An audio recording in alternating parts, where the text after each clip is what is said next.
Hey everyone, I'm Nicholas Wu, Congressman Aguilar. It's great to have you on the Politico stage today. Oh, thank you, Nick. There, Yeah. so formal. We have officially started now. I guess so, yeah. That's great. This looks like a set of a video game. Yeah, right? It really does. I think my kids have this PlayStation game where you're like in the kitchen and you're playing things. It's good. Anyway, Congressman Aguilar is the third-ranking House Democrat and someone we see almost every day in the halls of the Capitol. I hear you were also once an intern around here back in 2000, so big lights on a former intern, huh? Yeah, in 2000, I interned in Washington, D.C., landed back home in Redlands, set my stuff down, and went straight to the Democratic Convention in Los Angeles in 2000. I interned for a guy named Roger Salazar, who's a delegate now for the DNC here from California. Roger worked for the governor of California, Gray Davis. So I started as like an intern here at conventions. I would have been somebody driving a golf cart from, taking a congressman or taking a delegate from point A to point B. Pre 9/11, so we had different access into Staples Center at the time.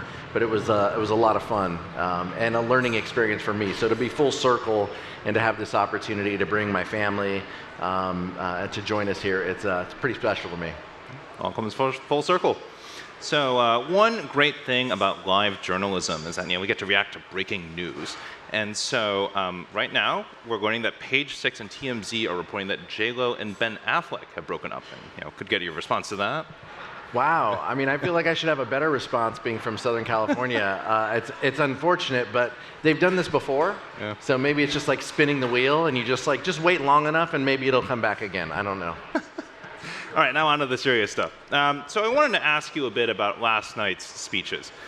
President Biden spoke to the delegates. How did the speech land from your perspective? I thought it landed great. I think what the public saw was this is the Joe Biden that we all love, someone who is so focused on helping people and has this lifetime of service behind him. And that's what we saw. And of course, he's going to take credit and talk about the things that we were able to do over the last 3.5 years, as he should. And I thought the reception that the delegates gave him, Joe Biden has been speaking to Democratic conventions for years, and our ability to thank him for his public service for the last 3.5 years, for his selfless decision to allow us to beat Donald Trump again. Joe Biden is going to be remembered for that. He's going to be remembered as the person who beat Donald Trump twice. Once by running in 2000, and once in 2020, and once by not in 2024. Mm-hmm. Now, have you spoken with him at all since he dropped out of the race? I haven't. Okay. What kind of legacy do you think he's left for the party? Oh, I mean, I think in general, I think for the party, he is just a selfless public servant. He was never concerned about how public service was going to affect him. He wanted to, how can he make a difference in people's lives? That's what Joe Biden lived by. And when we think about the achievements that we were able to do working with the House and Senate over the past 3 years, that was huge. The Inflation Reduction Act, lowering the cost of prescription drugs for seniors, capping the cost that seniors will pay for prescription drugs starting next year, $35 insulin cap, infrastructure, billions of dollars out on the streets in California and throughout the country that's putting people to work and allowing people an opportunity to get home faster, to spend more time with their families. That's the legacy. Those are the accomplishments of Joe Biden. Do you think he should have dropped his campaign sooner to preserve more of that legacy? No, I think his legacy is going to be unchanged. People aren't going to remember what day did he get out in July. What did this look like? These 3 weeks, it felt like an eternity for all of us, for you covering it, for us living it. But that's not what the public will remember. They'll remember the selfless public servant that Joe Biden is, and the accomplishments that we're able to do together. And that's all that matters. What if Vice President Harris loses, though? Do you think does this impact the kind of legacy that Biden would leave behind if Republicans can then try to repeal his accomplishments? Well, they've made very clear, Republicans have made very clear what they will do if given the reins of power. Project 2025 is real. A national abortion ban is real. We will win this election with Kamala Harris and Tim Walz and avert that. It's going to take a lot of hard work, but we know the stakes in this election. We also know that the 2020 election was won by such a small margin. We've got to hustle. We've got to work. And the people here in those delegates get to that position because they hustle, because they knock on doors, because they make phone calls, because they write postcards to help elect Democrats up and down the ballot. That energy in that room is translating across the country, and we'll be better off for it. But we're going to win. We're going to win. So I want to ask you a bit about some of the down-ballot races. You've been very involved in the efforts to flip the GOP-held seats in California, in particular that Biden had won in 2020. Have you seen polling or other evidence to show that things have moved in the right direction since Biden dropped out? I think there's limited data over the last couple weeks. This has only been a few weeks, but I can tell you our House candidates, those who are running to unseat Republicans, they were doing okay. They were doing okay before this, and I will tell you the energy and the excitement that we are seeing absolutely translates. And I spent some time in some battleground districts, and some of these folks are talking about a dozen volunteers, this afternoon, next morning, who are helping out, who are knocking on doors, who are doing those things, who the campaign, had not heard from before the decision. So I think it has invigorated our communities and those battleground districts, and those are going to be, that's our path to 218 in the House. To make Hakeem Jeffries Speaker, our path is going to run through these tough seats, so that added energy and enthusiasm definitely matters. Can you rank the seats that you see as the most competitive? Yes, but I don't think I'll do that here. Look, I think Susan DelBene is our field general. She's the DCCC chair. She and her team, the professional team, Julie Mers, to every pod that we have at the DCCC, they are working, they are hustling. My job as a leader in the caucus is to try to help them, it's to help members and to help the team. And so to the extent that means traveling and helping out, raising them a few resources, those are things that we will do because they need to be able to communicate that message. They need to be able to communicate that a Mike Johnson speakership will continue to unwind the progress that we've made on the Affordable Care Act, on reproductive health care, all of those things. That's what this election will be about. Fundamentally, it's going to be about people's freedoms. And you're going to hear that theme a lot over the next 77 days, but that's exactly what's at stake. House Democrats have not lost sight of that. Our candidates have not lost sight of that, and we're going to win. Are you feeling confident that you'll keep all of the open seats? And we've heard some worries about the Katie Porter seat, for example, in Southern California. We've got our protects in our world. We call them the frontliners, right? I was a frontliner. I flipped a Republican-held seat. I know what that's like. The frontliners who we have to return to Congress. Then we've got our red to blue candidates, those who are looking to unseat a Republican. And then you're talking about 4 seats around the country, 2 in Michigan, Dan Kildee, Alyssa Slotkin seat, Abigail Spanberger, and Katie Porter's seat. Those we have to win. We have to win. We cannot get to 218 without those. So we are focusing on those. They don't fit neatly within either of those buckets. But I'll tell you, we're spending time and energy. Those are great candidates that we have, and we're excited about them. Mm-hmm. And another issue that seems to be closer to home in California, there's a ballot initiative this fall that could re-up criminal penalties for drug and property crimes. In light of how voters have felt about crime in more recent elections, is this something that you support? Well, public safety is absolutely a theme that we are not shy about leaning into. The governor of California just signed 10 bills that seek to address some of the organized retail theft that we have seen around the country. Our goal is to protect our communities. And so to the extent that we can legislate more to do that, we will do that. The governor and the legislature, some of our legislative leaders in California are here this week. They are taking that on. But we also have these ballot referendums that you mentioned that are an opportunity for people to exercise their right to put into the Constitution and to pass policies and laws. I haven't read every piece of that, so I'm going to withhold a little bit, but I can tell you that our state legislature has our trust. They are tackling this issue. Governor Newsom is front and center on this. We will create safer communities. It's Republicans that have wanted to defund the Department of Justice and defund the FBI. I mean, so if we want to protect our communities, let's start by giving those federal resources to the agencies and organizations who are doing that work. House Republicans have voted to defund that a number of times. Now, one thing that was particularly striking for me as a reporter leading up to the day when Biden dropped out was seeing all of the members of Congress go up to you and other members of leadership on, you could see it on C-SPAN on the floor, you could see it in the halls, and then some of them would come out and publicly call for Biden to drop. Others, might have felt one way and, said another thing. But could you speak at all to the sorts of conversations you were having with these members of your caucus? Like, how did you hear folks out as they voiced these concerns? And I think that might be one of the things that the House Democratic leadership takes incredibly seriously. Hakeem Jeffries, Catherine Clark, and I, Ted Lieu, Joe Neguse, Susan Del Bene, we're accessible to our members. Believe me, they know how to text us, they know how to reach us and call us, and they are not shy about it. So if there's something that they need in their district, legislatively, politically, they convey that. And sometimes they just want to vent. And so our job is my job particularly as House Democratic Caucus Chair, is to take that in and to give Leader Jeffries a feel of where the caucus is. And thankfully, Leader Jeffries doesn't need a lot of help.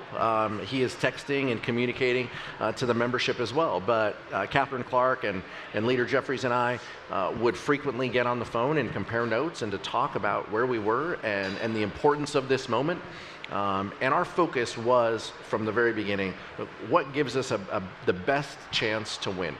Because Mike Johnson and House Republicans are a threat to democracy or a threat to reproductive health, our freedoms, what gives us the best chance to win? And ultimately, I think that's the decision that President Biden made, and this gives us the best shot to win. And it's our job to make the most of it and to win these races.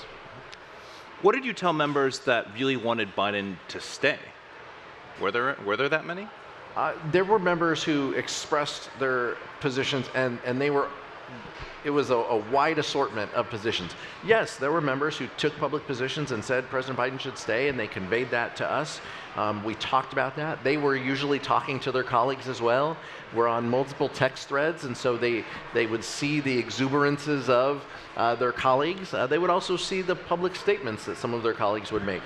So we took that in, we filtered that, we gave the leadership team and Leader Jeffries our best read of where the caucus was, and then let him make decisions on how to best reflect that. I want to talk a little bit about what priorities a Democratic majority might have in Congress after the election. I mean, if Democrats are going to win both chambers and the White House, as some folks in the party are saying, yesterday on this stage, Leader Schumer said that you guys would keep all the seats in the Senate and pick up some. I mean, what are your priorities going to be? Look, our priorities are to govern. Leader Jeffries talks about this a lot. We run these races to win, and because we want to govern and we want to help make people's lives better.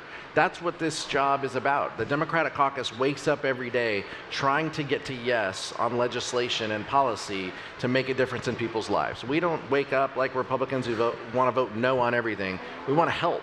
And usually by helping, you have to pass legislation. And so we want to figure out what pieces of legislation will help unlock that opportunity to achieve the American dream for folks out in our districts and in our communities. And so I think you can see there will be some themes specific to, I said freedom, reproductive health. Codifying Roe is a primary importance for the House Democratic Caucus, and I would argue the American public. Making sure that we do everything we can to allow people to exercise their freedom to vote, to exercise their franchise, the John Lewis Voting Rights Act.